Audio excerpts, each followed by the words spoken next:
Well, that's all right. So let me ask it this way.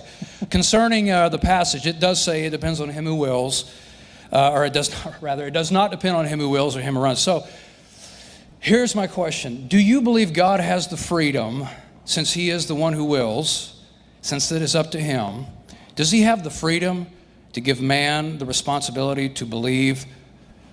Man has the responsibility to believe. Okay, do you believe that if God purposes to design man with libertarian free will, as we call it, and then give him the responsibility to believe, can he do that if he wants? Yeah, it didn't last long. That was called Adam.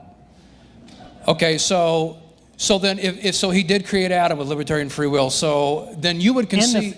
But even then, that libertarian free will existed under the decree of God, because it was not God's purpose that Christ was not going to come, the incarnation wasn't going to be necessary, stuff like that. But Adam is completely different than we are. Once the fall takes place, we're in Romans 5. But you did affirm that he had libertarian free will.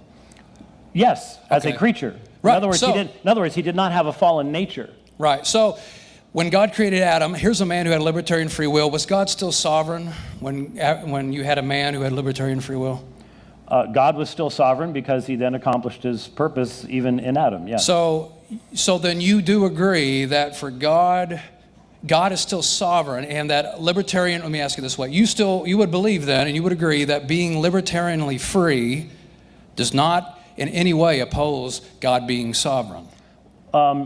Libertarianly free as a creature. Right. Adam's choices were limited. Adam could not libertarianly freely choose to fly. So he was a creature. He had that freedom within that realm as an unfallen creature. So there's a limitation. That would be the freedom to act on your will, right? Not the freedom to will. I mean, there is a distinction, right? In other words, you could will to fly, but not have the physical ability to carry out. I mean, I acknowledge the distinction. It sounds like you did too.